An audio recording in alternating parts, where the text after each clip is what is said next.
Well, thank you all. For any and all who are watching, thank you guys for being a part of our little chat.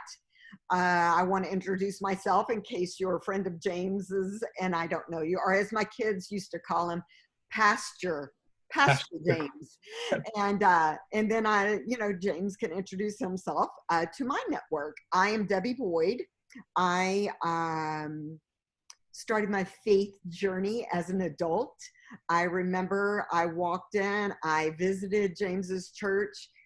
It was Celebration at the time. I visited James's church in Fort Worth, Texas, and I had never really been church growing up. And I walked into his office one day and I said, look, I don't know how this works. I'm not sure if I'm going to heaven, but I want to be certain about that before I leave here. And he said, good enough. So that was, I would say, a good 25 years ago. And then a year after that, my husband and I were baptized together. And so I've remained close to James and his wife, Laura, dear friends. And I obviously feel indebted. As anyone knows, your first pastor has a very special place in your heart. So that is my story. And James, go ahead and introduce yourself.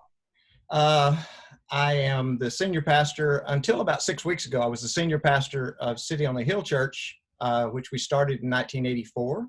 And after 37 years, I gave my senior pastor title to my young associate that I've raised up.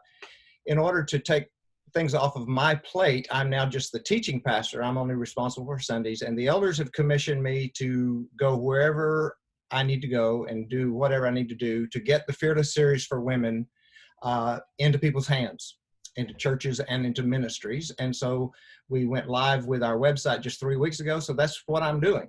And I just prepare and I show up on Sunday morning and I do teaching with my associate, and he gets all the complaint mail and everything from everybody. I just tell people I don't know anything anymore, and I'm just not there. So it's wonderful. It's great. So 37 years in one church is a good while.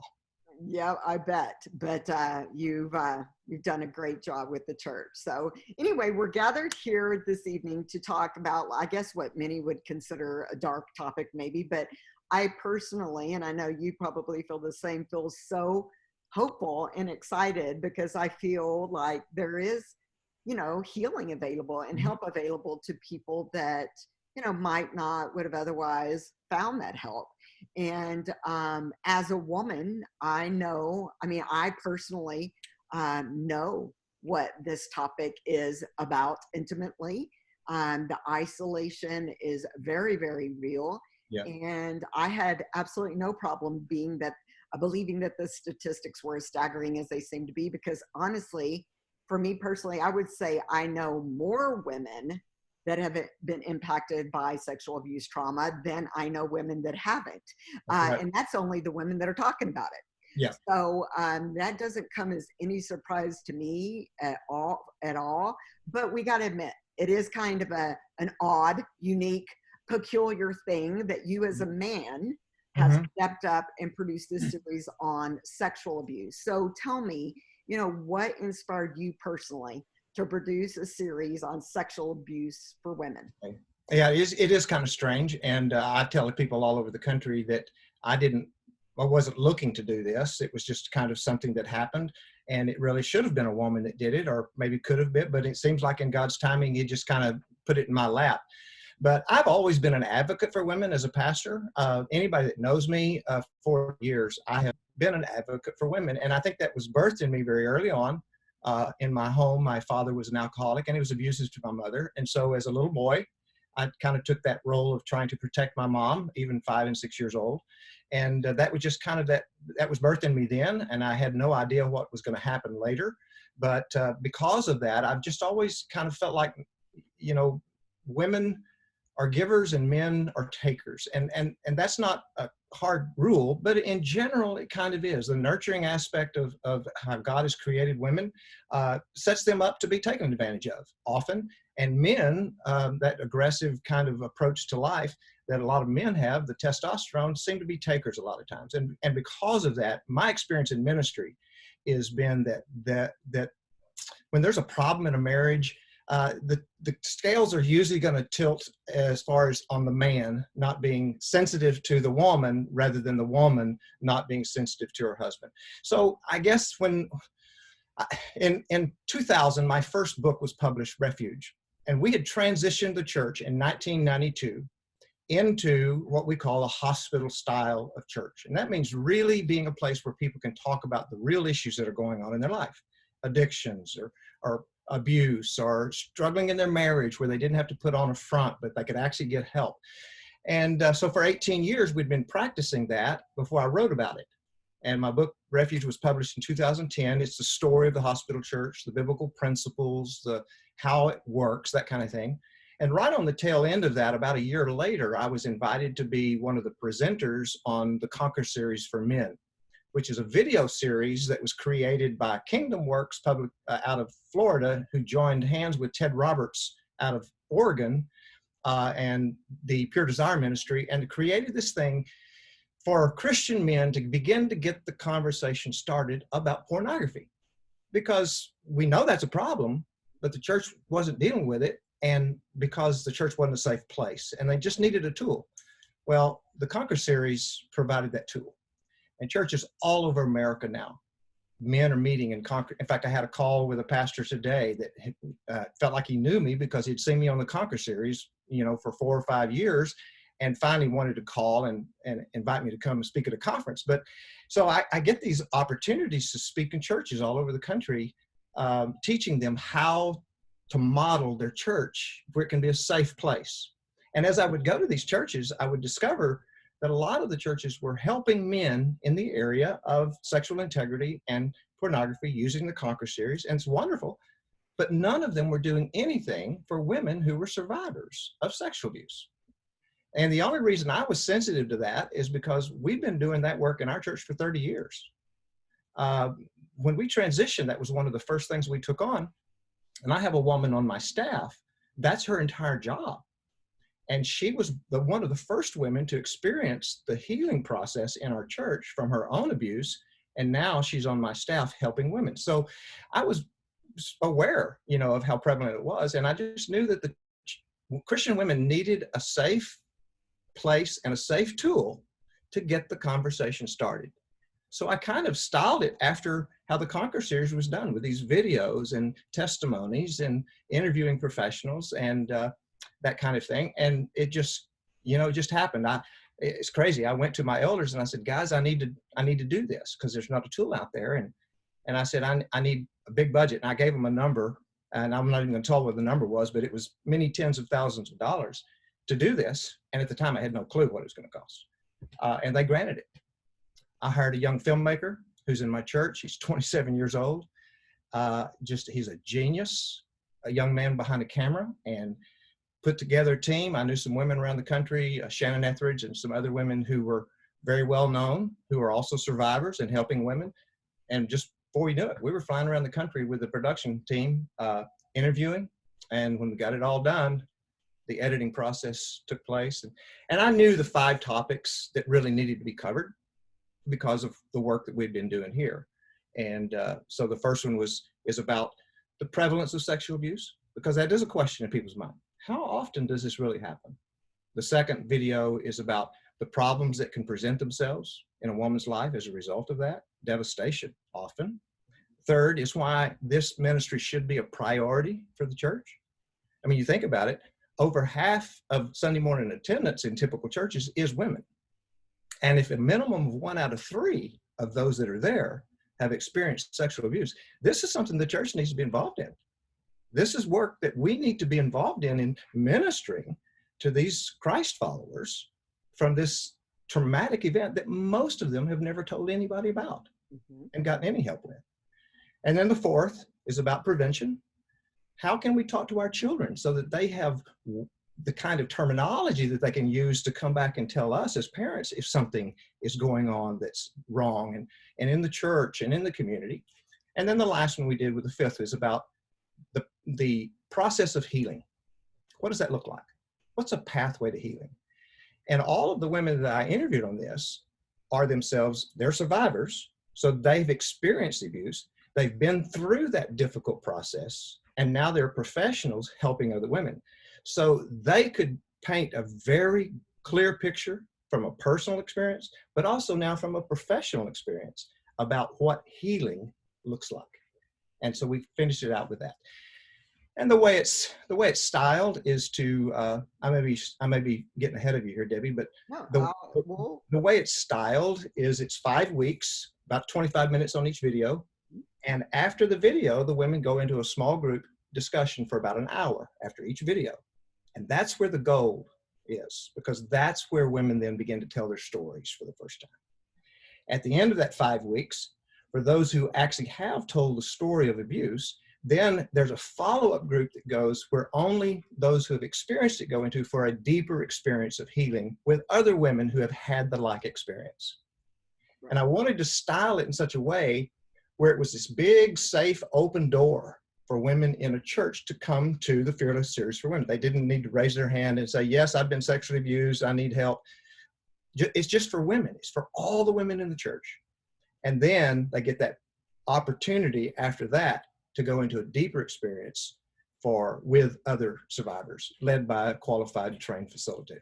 Yeah, we know how it goes too. When you start with these things, I know going through programs of any kind of healing and stuff like that, it's just like the layers start coming off, and then you need to be with people, for the deeper levels of that. Well, okay, so we know that, obviously in a secular sense, help is out there in terms of counseling and everything, but what would you say? And people spend money and find help in a traditional secular sense, maybe with sexual abuse trauma. But what would you say that this offers someone that perhaps a traditional secular counseling scenario wouldn't offer? Okay. Well, whether it's a secular counseling environment or a Christian counseling environment, there are some limitations to what counseling can do. Some of them are set by law for the protection of the counselor and the counselee. And so it's a professional environment. It has to be. It's required to be that. So there's a certain amount of distance that has to be kept in that kind of environment. And a lot of times people hear me talk and they say, well, James, you must be against counseling. And I say, no, I'm not against counseling at all. We work with counselors here. What I'm against is the church abdicating its God-given responsibility to be a place of help, hope, and healing for everyone. And so what we do is we work with the counseling community. We have counselors all over the DFW area that send some of their clients to us to get into our community groups, because they realize that is valuable if they can find it. And then sometimes we will refer some of our people that are in our groups to an individual for a deeper one-on-one kind of work that they need. So we have a symbiotic relationship with the counseling community in our church. But it is really interesting. We'll periodically have someone come and I'll say, well, how did you find us? They say, well, my counselor sent me here. And I go, well, I've never heard of that counselor, but thank goodness I'd like to get to know them.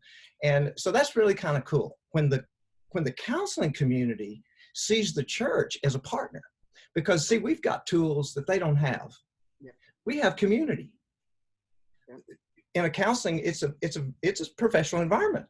You can't click and you see that counselor once a week or whatever. But when we're doing it within the context of the body of Christ, we're worshiping together on Sunday morning. So that meeting that week continues on in Sunday morning, and you develop those kinds of lifestyle relationships that are not bound by the professional legal requirements that have to be observed for everybody's safety. And so it's, that's what the church offers. We have one another, the one another's of the New Testament, 20-something, 27 one another's. You can't do the one another's alone. Nope. So when we do this in group within the context of the body of Christ, we have all the tools we need to help people really experience healing from brokenness of any kind. And then, the support system is just, it's phenomenal. Yep. All right. So I know this isn't going to come as a surprise to you, having ministered for as many years as you have, but I know that I can definitively tell you, and I don't know if it's a blessing or a curse, but I can almost put my finger on obvious areas of my life that were directly impacted because I didn't do the proper work that probably needed to be done along the way. Definitely in intimacy in my marriage, definitely even in parenting. I Mhm. can tell you that because I likely didn't deal with this, I parented entirely differently in some areas than I might have. And I know that doesn't come as a surprise to you, but it's weird to me that I can so clearly see how it impacted me as a woman, parenting a daughter and a son, Right. and such as that. But that junk that we carry, Mhm. rears its ugly head up when we least expect it sometimes. And I know that it affected me. And so, you see this, and what would you say is the most obvious damage that ends up as a result, or ends up results from a woman not dealing with this and getting the needed help from Okay. sexual abuse trauma? Well, the number one enemy that is created in any really kind of trauma, not just sexual trauma, it can be a lot of different types of traumatic experience that can be life changing, is shame. Shame is the result of trauma. We take shame, and then shame is the enemy that keeps us from getting help. So it's a double-edged sword. And one of the things that we always deal with when we're dealing with someone who has experienced traumatic experience such as sexual abuse is the internal shame that that woman carries. Shame over something she had no input into. She could have been a child or a teenager, or even a grown woman. It doesn't matter. There is no justification for sexual violation. There just is not. And so, but attached to that, so often we take on shame. And that shame then affects every relationship.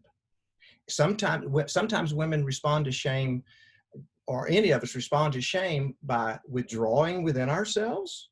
And sometimes we respond with the exact opposite, trying to act like it's not there. But it's all a part of trying to overcome the devastation of that. And then when it comes to talking about that abuse in order to get help, well, guess what gets in the way? Shame.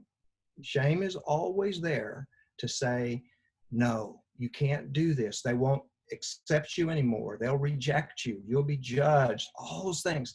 So shame is the big mountain. In fact, I love what Marnie Ferree says on the Fearless series. And Marnie, if you watched it, Marnie is a rock star. Marnie's from Nashville, Tennessee. She's very well known nationally and internationally. And her story is an incredible story, and she's now helps women. But Marnie, I had just had a senior moment. What was I talking about?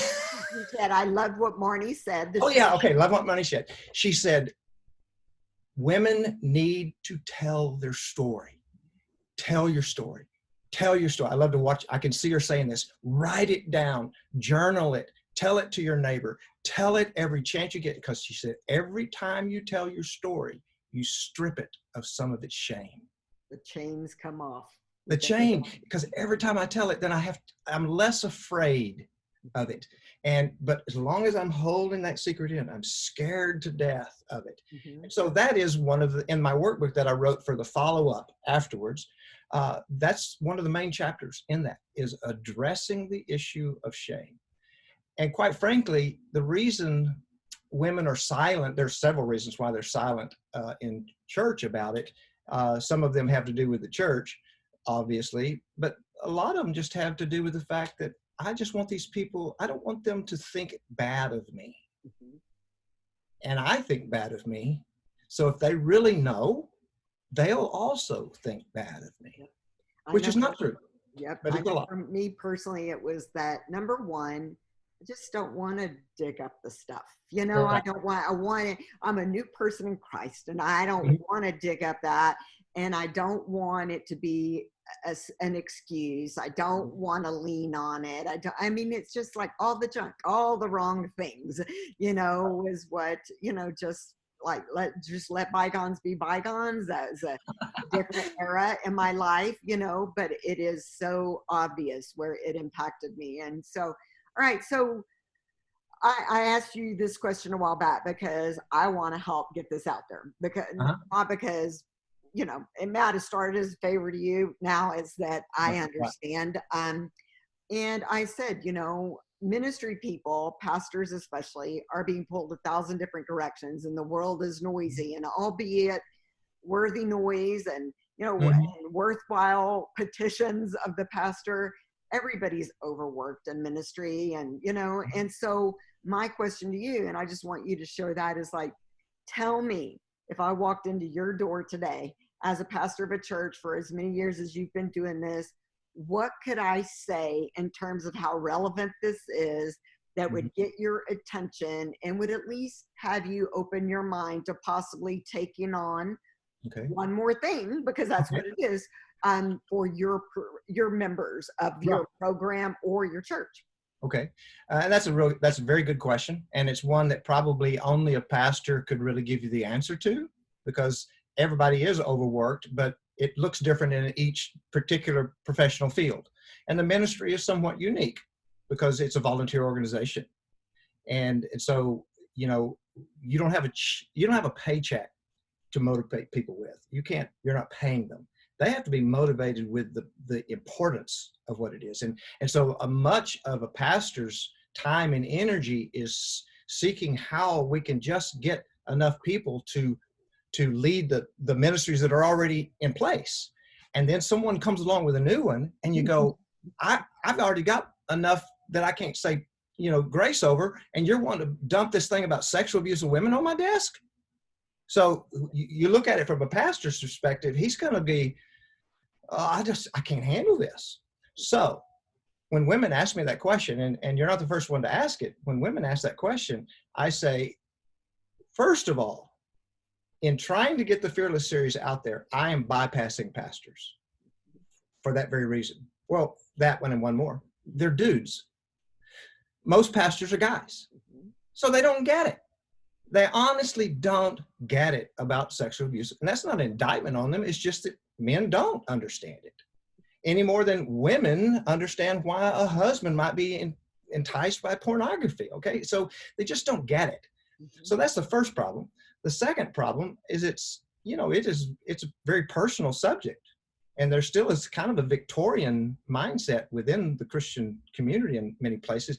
We don't talk about sex. But the third one is, he goes, I don't even know where to start with this thing. So what I'm doing in things like this is I'm trying to bypass pastors and go to women of influence, in Christian women of influence in the churches who do get it.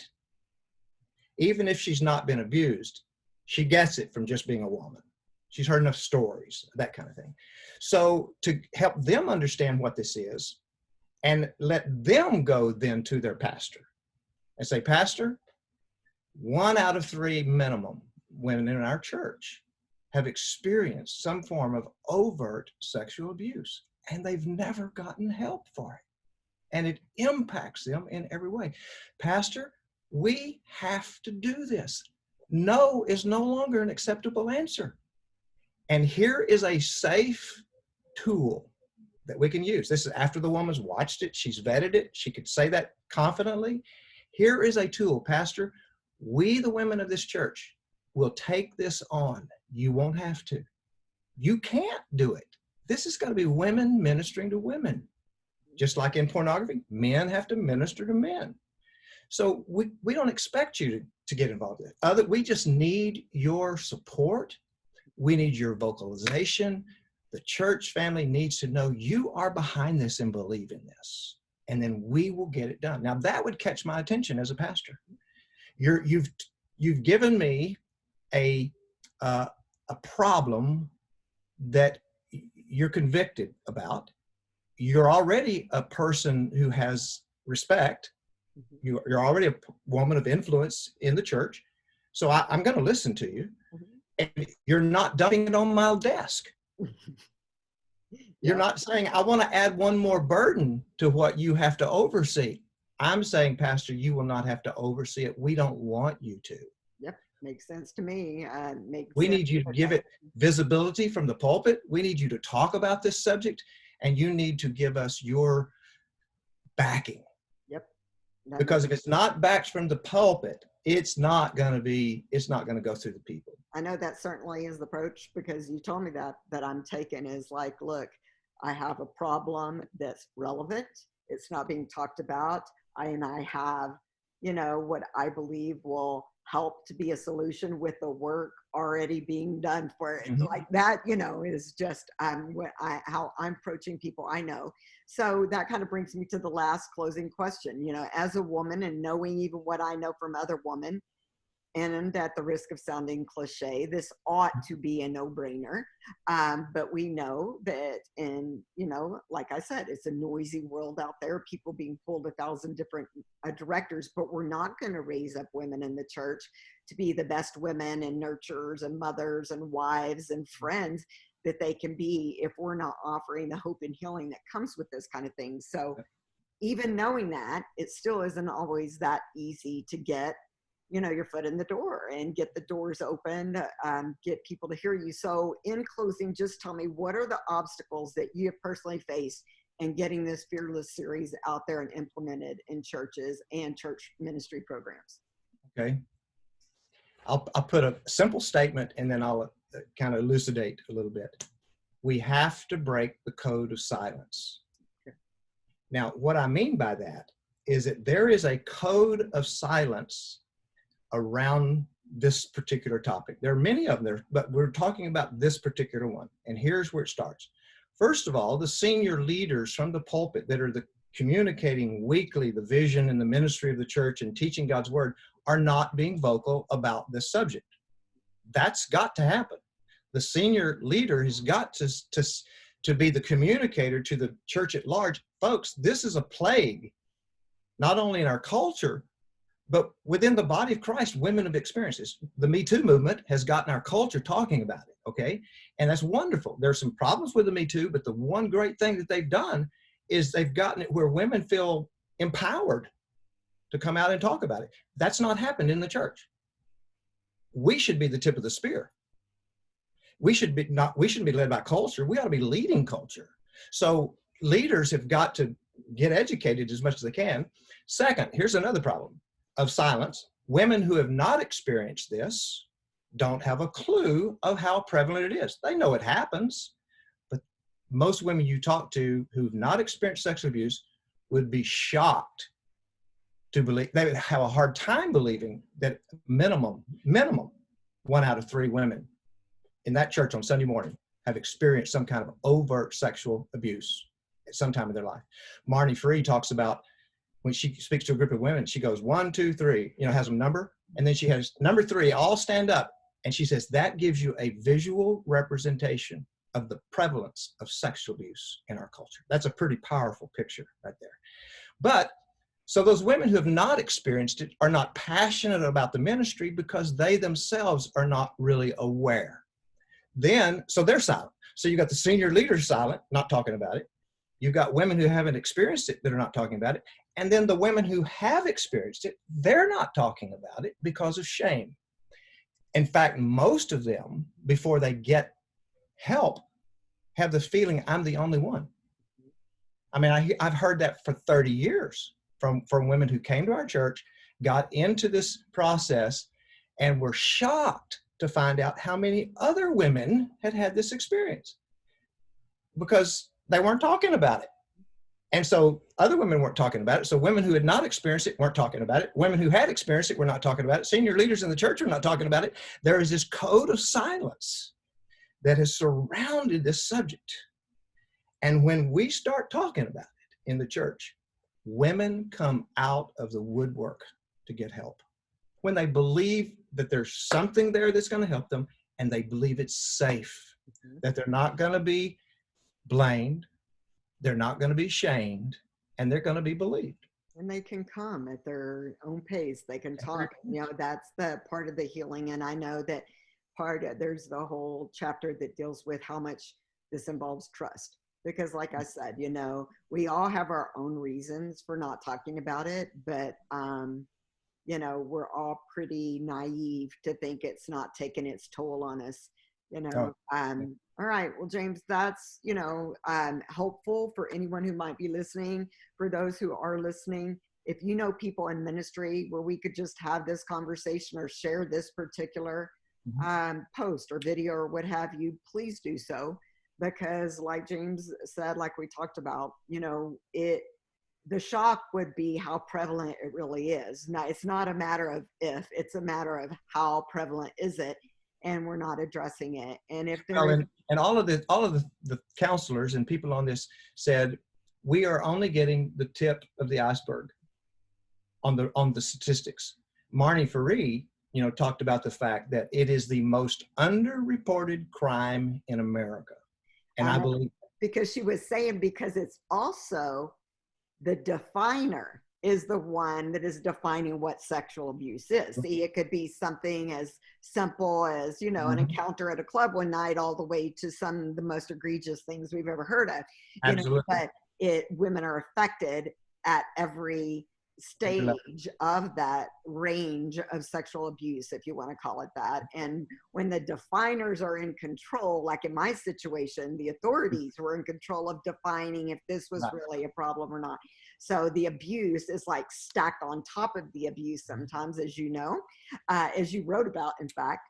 All right, Mhm. well, let's stop it at that, and hopefully, How about the website? The oh website. yes, tell them, Okay. close it with that.